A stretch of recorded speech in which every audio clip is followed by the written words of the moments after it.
नमस्कार दोस्तों। इस सेशन में हम डेल्टा मॉड्यूलेशन, उसको शॉर्टकट में हम डीएम भी बोल सकते हैं, वो डिस्कस करेंगे। अभी सभी स्टूडेंट को मेरी रिक्वेस्ट है, इसके पहले मैंने कम्युनिकेशन इंजीनियरिंग की पूरी लेक्चर सीरीज बनाई है। आप मेरे कम्युनिकेशन इंजीनियरिंग के प्ले लिस्ट में जाके पूरे लेक्चर देख सकते हो। तो उस सभी लेक्चर स्टेप बाय स्टेप है, कुछ भी इधर उधर नहीं है। और सभी जो भी मटेरियल है वो एकदम क्वालिटी मटेरियल है, तो उससे आपका स्कोर अच्छा आ जाएगा, ये गारंटी के साथ मैं कह सकता हूँ। अगर कुछ लेक्चर अच्छे लगे तो चैनल को लाइक सब्सक्राइब और शेयर करो। Without wastage of any time we will start the delta modulation. पहले इसकी डेल्टा मॉड्यूलेशन की हम डेफिनेशन देखेंगे, बाद में डेल्टा मॉड्यूलेशन क्यों आ गया, और बाद में उसके block diagram of transmitter, waveform, block diagram of delta modulation receiver, ये सभी चीजें हम बाद में उसमें जो भी होते हैं slope, overload, distortion, granular noise distortion, ये सभी डिस्कस करेंगे। अभी डेल्टा मॉड्यूलेशन क्या होता है? It is the simple analog to digital conversion technique use to transmit voice signal. कौन सा सिग्नल? ये सिंपल एक A to D conversion technique है, यूज जनरली यूज होती है कि वॉइस सिग्नल ट्रांसमिट करने के लिए। Instead of encoding the entire value of each sample, it transmit just 1 bit per sample. आगे यहाँ पे एक इंपॉर्टेंट पॉइंट है कि पूरा से जो भी पूरा सिर्फ मीन्स पूरा जो ये है ना सैंपल, वो नहीं सेंड करते, सिर्फ उसमें का एक ही bit per sample, means sample में से एक ही बिट सेंड करना है यहाँ पे, indicating whether the signal amplitude has increase और decrease relative to the previous sample. Means previous sample के रिलेटिव अगर यहाँ पे इंक्रीज हो रहा है क्या, कुछ सिग्नल का एम्पलीट्यूड कुछ डिक्रीज हो रहा है क्या, उसके बेस के ऊपर सिर्फ 1 बिट भेजते हैं हम। अभी ये हमारा ये पता चल गया कि क्या कंसेप्ट है। बाद में अभी ये why delta modulation comes into the picture, delta modulation picture में क्यों आ गया? अभी देखो, before DM system we use the PCM. इसके पहले हम PCM, pulse code modulation system use करते थे। In PCM we sample the signal, quantize it, convert इस sample into many binary bits. PCM में क्या करते थे हम? सिग्नल का सैंपल करते थे, क्वांटाइज करते थे और कन्वर्ट इस sample into many binary bits. This gives the good quality, but due to more bits are transmitted, more bandwidth is required there. अभी ये तो सब ठीक ठाक चल रहा था, लेकिन इसमें प्रॉब्लम क्या हो रहा है कि जो भी सिग्नल की क्वालिटी अच्छी थी, सब ठीक ठाक चल रहा था कौन से? पीसीएम में। लेकिन यहाँ पे गड़बड़ क्या हो गया कि यहाँ पे जो भी बैंडविड्थ है वो ट्रांसमिटेड बैंडविड्थ ज्यादा लग रही है। अगर बैंडविड्थ ज्यादा है तो ऑब्वियसली इंस्टॉलेशन कॉस्ट, ये सभी चीजें, हार्डवेयर कॉस्ट, ये सभी चीजें मीन्स कॉम्प्लिकेटेड हो जाएगी। तो हमेशा हमको क्या चाहिए कि बैंडविड्थ कम चाहिए। This overcome by using DM in delta modulation transmit only 1 bit per sample। जैसे हम पीसी में क्या करते थे कि n नंबर ऑफ बिट्स या फिर मेनी बाइनरी बिट्स सेंड करते थे, लेकिन यहाँ पे ऐसा नहीं है। यहाँ पे क्या कर रहे हैं हम? In delta modulation transmit only 1 bit per sample, सिर्फ एक ही बिट ट्रांसमिट कर रहे हैं एक टाइम पे। हाँ, अब ये हमारा पहला है डेल्टा मॉड्यूलेशन ट्रांसमीटर। अभी ये तो हमने देख लिया। अभी signal, instead of sending the exact value of the signal in delta modulation sends only 1 bit information about the change in the signal. ये हमने पहले ही देख लिया था पहले स्लाइड में। अभी सिग्नल इंक्रीजेस ट्रांसमिट 1, अगर सिग्नल डिक्रीज है तो ट्रांसमिट 0 ट्रांसमिट करना है। अभी ब्लॉक डायग्राम और उसका एक्सप्लेनेशन देखेंगे। अभी ब्लॉक डायग्राम में यहाँ पे एक कंपैरेटर है, सैंपल एंड होल्ड सर्किट है, और ये डेल्टा मॉड्यूलेशन का आउटपुट है। उसका जो S and sample and hold circuit का जो फीडबैक है यहाँ पे इधर भी आया है, मीन्स अप डाउन काउंटर को। बाद में है डीएसी, और ये डीएसी का जो है हमारा ये नेगेटिव, कंपैरेटर के नेगेटिव पिन को जाता है। ये इनपुट सिग्नल हमारा मैसेज सिग्नल बोलते हैं हम उसको, एक्सऑप्टी साइन वेव होती है। और ये हमारा अप्रोक्सीमेटेड सिग्नल, उसको वाई बोलते हैं। ये जनरली स्टेयर केस फॉर्म में होता है। अभी वर्किंग कैसा है? The input signal X of T is compare with the approximate signal Y of T. देखो यहाँ पे कंपैरेटर में, कंपैरेटर आ गया तो दो सिग्नल का कंपैरिजन होना ही है। मीन्स यहाँ पे कौन कौन से दो सिग्नल का कंपैरिजन कंटिन्यूस होता है? एक्स ऑफ टी और जो अप्रोक्सीमेट सिग्नल है वाई ऑफ टी, ये दोनों का कंटिन्यूस कंपैरिजन यहाँ पे चलेगा। थोड़ा सा मैं क्लियर करता क्योंकि आपके समझ में आ जाएगा। अच्छा, comparator output is 1 if the X of T is greater than Y of T. अगर ये इनपुट सिग्नल का एम्पलीट्यूड इससे ज्यादा है, अप्रोक्सीमेटेड सिग्नल कौन सा है? वाई ऑफ टी, उससे ज्यादा है, तो क्या करना है? तो कंपैरेटर का आउटपुट 1 रहेगा। और जब X of T is less than Y of T, X of T अगर इससे वाई ऑफ टी से छोटा है, तो उस वक्त कंपैरेटर का आउटपुट ये 0 रहेगा। यहाँ तक आ गया। द बिट्स 1 और 0 control the up down counter.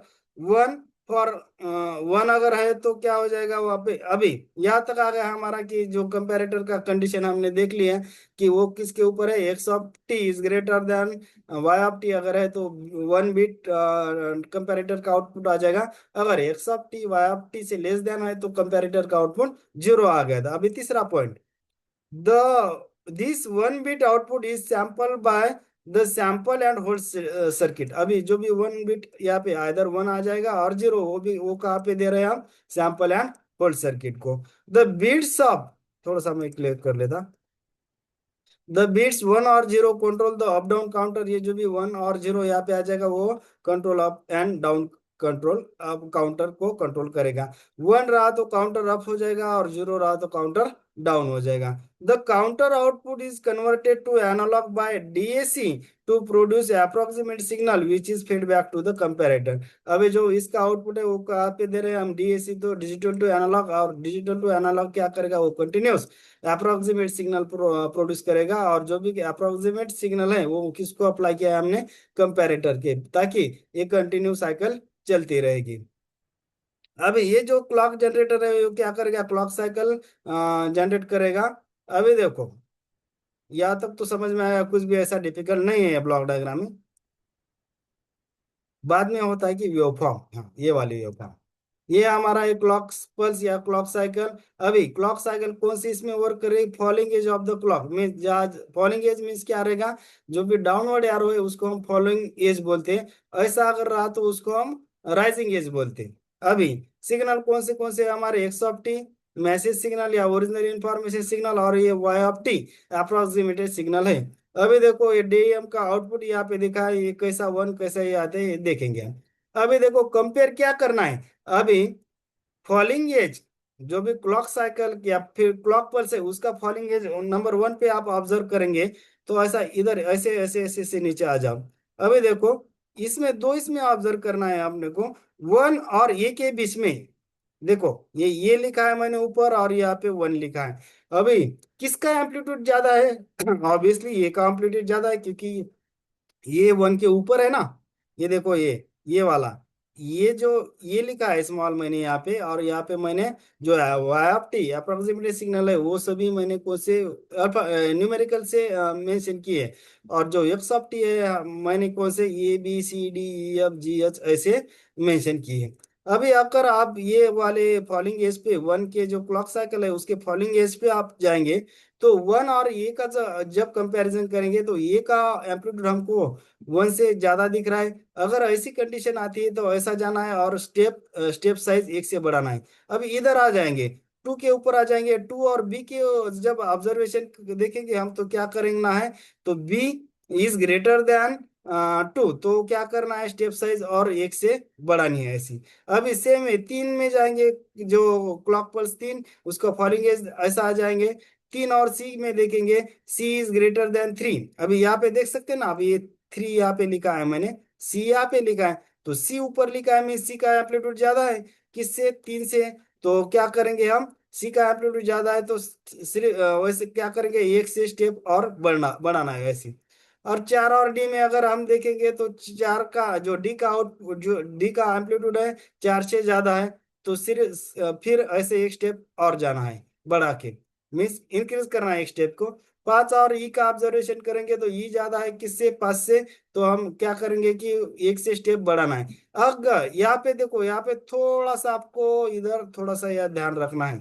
अभी हम अगर यहाँ पे ऑब्जर्व करेंगे F और 6 के बीच में, तो यहाँ पे क्या हो रहा है कि जो भी हमारा अप्रोक्सीमेशन सिग्नल है उसका एम्पलीट्यूड जो ये हमारा एक्स ऑफ टी उससे ग्रेटर है, तो इस केस में हमको बढ़ाना नहीं है, स्टेप साइज ऐसा जाएंगे और ऐसा आना है।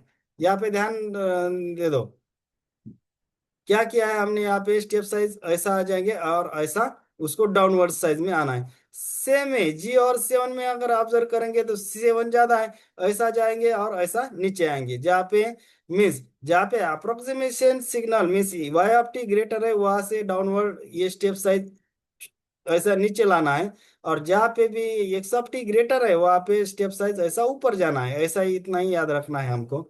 अभी ये वाले डीएम आउटपुट कैसे आएगा, जहाँ जहाँ पे भी हमारा x of t greater than Y of t है वहां पे वन लिखेंगे, यहाँ पे भी वन लिखा, यहाँ पे भी वन लिखा, यहाँ पे वन लिखा, यहाँ पे।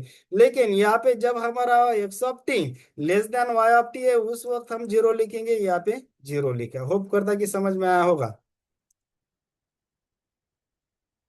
बाद में डेल्टा मॉड्यूलेशन रिसीवर, यहाँ पे डीएम सिग्नल है, यहाँ पे अप डाउन काउंटर, डीएसी, लो पास फिल्टर, और यहाँ पे हमारा ओरिजिनल इंफॉर्मेशन सिग्नल या फिर एनालॉग सिग्नल, हम या फिर हम उसको मैसेज सिग्नल बोल सकते हैं।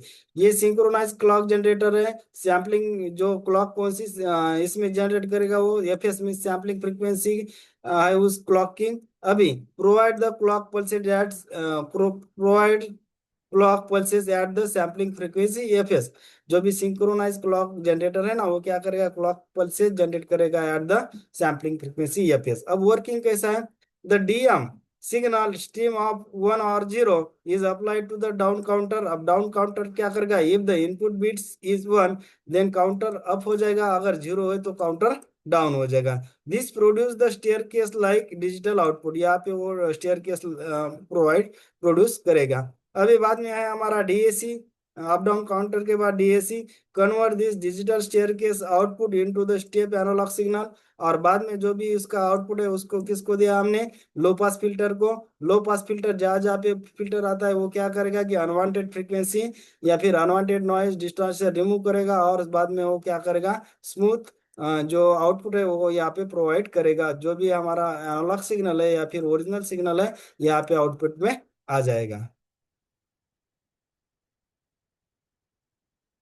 बाद में एडवांटेजेस क्या क्या है, लोअर बैंडविड्थ रिक्वायर्ड रहता है इसके लिए, और ये कॉम्प्लिकेटेड नहीं है ज्यादा, means less complicated then pulse code modulation technique से, ये दोनों है एडवांटेज। लेकिन दो डिसएडवांटेज भी है, प्रोड्यूस टू डिस्टॉर्शन और noise, that is slope overload distortion और ग्रैनुलर नॉइज, ये मेन डिसएडवांटेज है।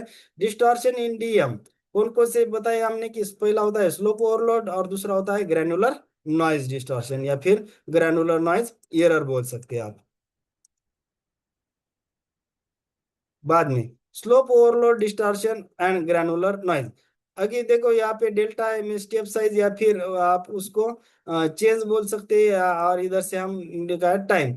अभी देखो पहला डिस्टॉर्शन है हमारा स्लोप ओवरलोड डिस्टॉर्शन। अगर ये आप ऑब्जर्व करेंगे तो जो भी ये है हमारा ब्लू इसमें लिखा है जो है वो है हमारा एक्सॉप्टी इनपुट सिग्नल, और जो भी थोड़ा सा रेड इसमें दिख रहा है आपको तो वो है हमारा अप्रोक्सीमेटेड सिग्नल, और उसको क्वांटाइजेशन सिग्नल भी आप बोल सकते हैं, उसको हमने इंडिकेट किया है वाई ऑफ टी से। अभी देखो slope overload distortion, name of the slope overload distortion occurs due to shape of the slope, means staircase slope does not follow the shape of input signal or does not track, means जो हमारा slope overload distortion है या फिर जो भी slope overload जो graph है, means कौन सा हमारा ये स्टेयर केस वाला ग्राफ आप देख रहे हैं ना, ये स्टेयर केस वाला, ये ऐसा ऐसा ऐसा ऐसा ऐसा ये स्टेयर केस वाला ग्राफ हमने किसको किससे इंडिकेट किया है, उसको वाई से। और ये जो भी वाई है ये इसको फॉलो नहीं कर रहा है, मीन्स किसको, एक्स ऑफ टी को फॉलो नहीं कर रहा है, इस वजह से therefore it create the difference between X of T and Y.